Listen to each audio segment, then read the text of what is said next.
Kenapa percaya? Percaya ini penting loh Bapak Ibu. Mungkin Bapak Ibu akan berkata kepada saya, ya iyalah Far, kami harus percaya janji Tuhan. Toh dia Tuhan, kami percaya. Tapi kalau sama manusia kami tidak percaya. Tunggu dulu Bapak Ibu. Kata percaya, kalau ketemu dengan kenyataan dan realita, maka kadang-kadang kepercayaan kita kepada Tuhan hilang.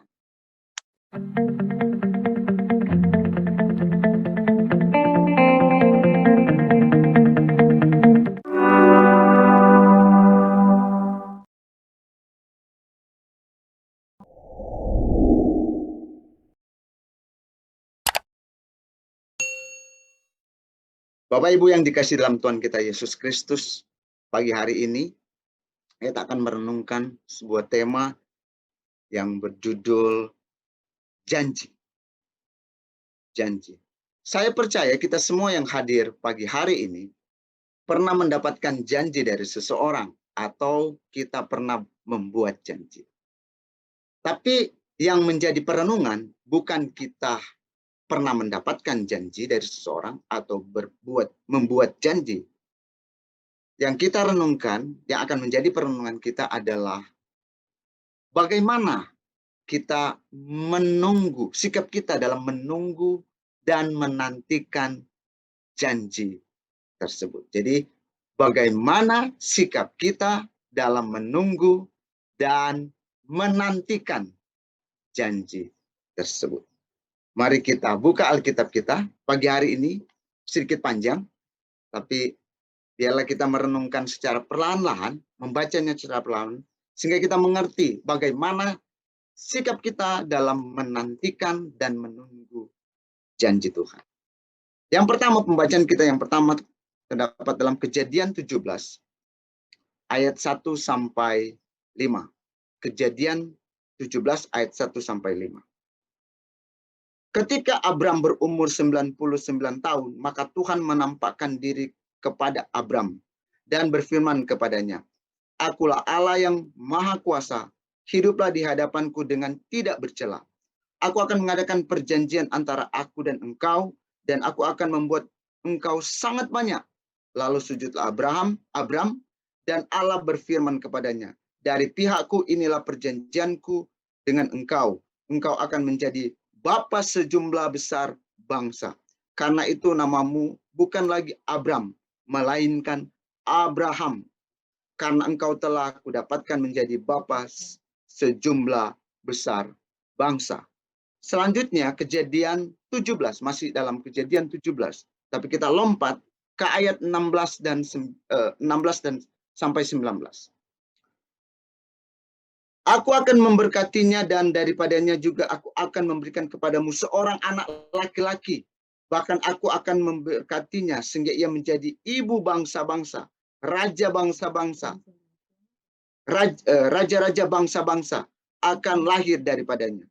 Lalu tertunduklah Abraham dan tertawa serta berkata dalam hatinya, mungkinkah bagi seorang yang berumur 100 tahun dilahirkan seorang anak, dan mungkinkah Sarah yang telah berumur 90 tahun itu melahirkan seorang anak? Dan Abraham berkata kepada Allah, sekiranya Ismail diperkenankan hidup di hadapanmu. Tetapi firman Allah, tidak, melainkan istrimu Sarahlah yang akan melahirkan anak laki-laki bagimu, dan engkau akan menamainya dia Ishak, dan aku akan mengadakan perjanjianku dengan dia menjadi perjanjian yang kekal untuk keturunannya.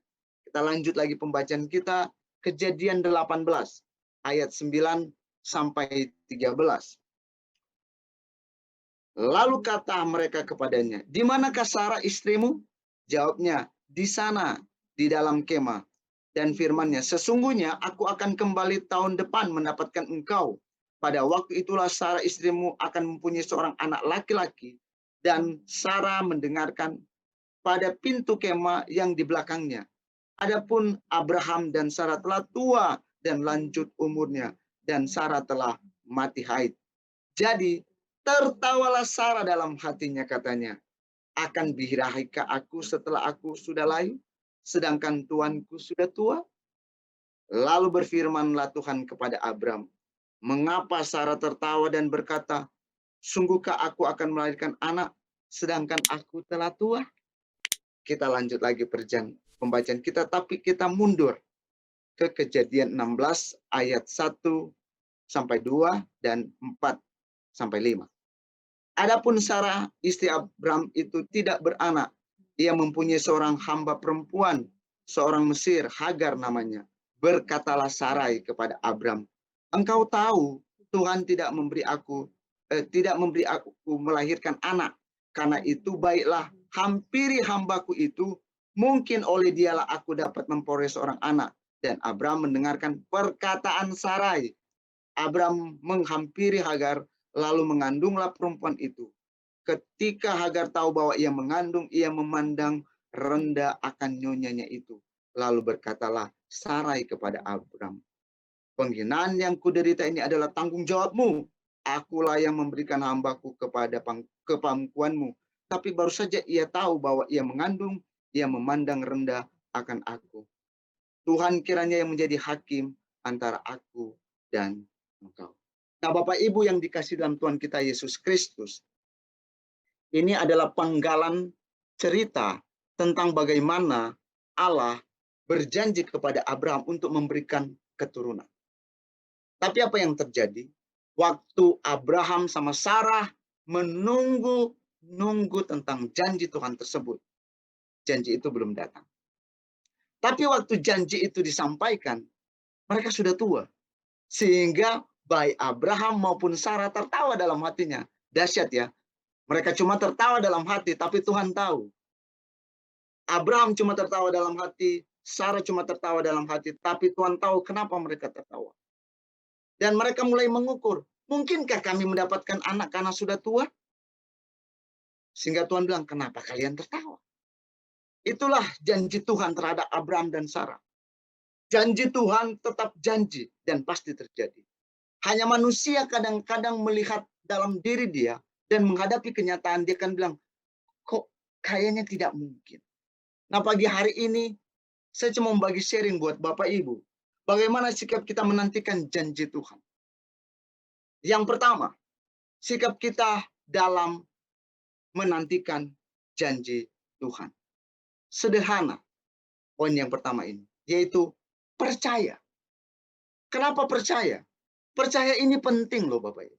Mungkin Bapak Ibu akan berkata kepada saya, ya iyalah Far, kami harus percaya janji Tuhan. Toh dia Tuhan, kami percaya. Tapi kalau sama manusia kami tidak percaya. Tunggu dulu Bapak Ibu. Kata percaya, kalau ketemu dengan kenyataan dan realita, maka kadang-kadang kepercayaan kita kepada Tuhan hilang. Terbukti dari Abraham sendiri.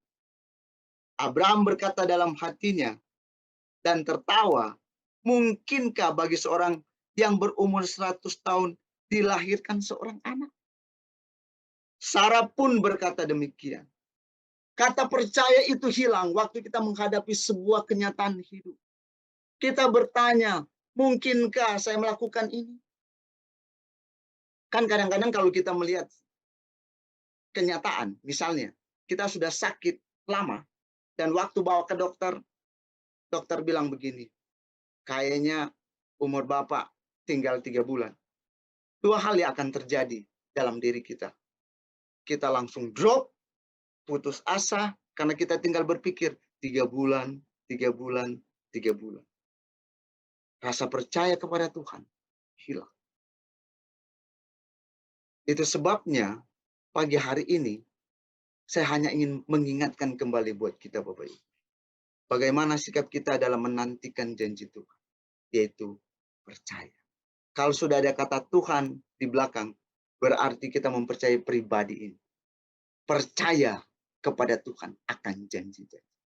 Sehingga saya menulis dalam sebuah quote, mengapa kita diajar untuk percaya walaupun tidak melihat? Karena Allah adalah pribadi yang dapat dipercaya. Mengapa Allah menjadi pribadi yang dapat dipercaya? Karena Allah adalah pribadi yang tidak pernah ingkar janji. Kalau dia sudah berkata, dia sudah berjanji, saya terlalu yakin. Walaupun berhadapan dengan kenyataan, janji itu pasti dipegang. Poin yang kedua, Bagaimana sikap kita dalam menantikan janji Tuhan? Poin yang kedua adalah jangan cepat-cepat menggenapi janji tersebut dengan jalan mengambil keputusan berdasarkan kekuatan kita manusia. Kenapa saya tulis poin yang kedua, jangan cepat-cepat menggenapi janji tersebut dengan jalan mengambil keputusan berdasarkan kekuatan kita manusia.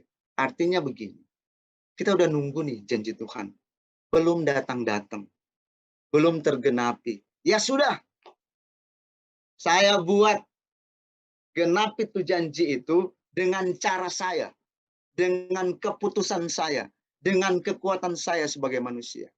Bapak Ibu sudah baca baik-baik tentang perenungan kita pagi hari ini. Apa yang dilakukan Sarah? Apa yang dilakukan Sarah? Dia bilang begini lagi dalam hati. Dia berkata begini. Engkau tahu Tuhan tidak memberikan aku, tidak melahirkan aku anak. Kenapa Sarah mulai mengecam dan berkata, Tuhan nggak kasih aku anak. Kalau begitu ya udah. Abram, ini ada Hagar. Gua kasih ke lu, siapa tahu lewat dia aku dapat anak. Tapi apa yang terjadi setelah anak itu ada dalam dapat melalui Hagar, dia bilang begini lagi. Penghinaan yang kuderita ini adalah tanggung jawabmu. Loh, dia yang buat, dia suruh Abram, bahkan Abram mengikuti kemauannya dia, tapi dia nyalain Abram. Loh. Dia tanggung jawabmu, gara-gara kamu. Padahal gara-gara dia. Dan saudara tahu apa yang terjadi? Sarah tidak pernah berpikir ke depan, jauh ke depan, apa yang akan terjadi. Gara-gara Sarai memberikan Hagar kepada Abram, maka ada dua suku yang sampai sekarang selalu ribut dan tidak pernah berakhir. Yang satu bilang yang dipersembahkan adalah Ismail. Yang satu lagi bilang yang dipersembahkan adalah Ishak. Tidak pernah selesai. Kalau Bapak Ibu pergi ke Israel sana, Pak Sub pernah tahu. Suku itu tidak pernah berhenti ribut. Hanya gara-gara keputusan yang dilakukan oleh Sarah. Pagi hari ini, poin yang kedua ini, ingin mengajarkan kepada kita bahwa jangan cepat-cepat mengambil keputusan. Jangan cepat-cepat menggenapi janji Allah dengan cara kita. Karena akan berdampak pasti di kemudian hari. Kita tidak tahu dampaknya apa. Pasti buruk. Itu sebabnya Tuhan mau mengajarkan kepada kita poin kedua ini. Kata singkatnya adalah sabar aja. Tunggu sampai janji itu tergenapi dalam hidup kita. Dua hal ini saya percaya begini. Kalau Tuhan sudah janji, dia tidak pernah ingkar. Sehingga ada pujian, janjimu seperti fajar pagi hari. Artinya tidak pernah terlambat. Selalu tepat pada waktunya. Yang walaupun kadang berhadapan dengan realita dan kenyataan, saya terlalu percaya janji Tuhan buat kita semua pagi hari ini.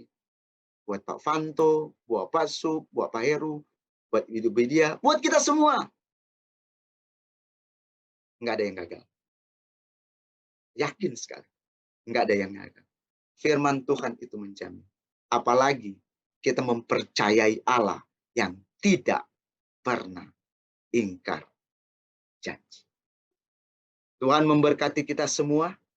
Biarlah kita tetap menunggu janjinya sampai janji itu tergenapi dalam hidup kita. Amin.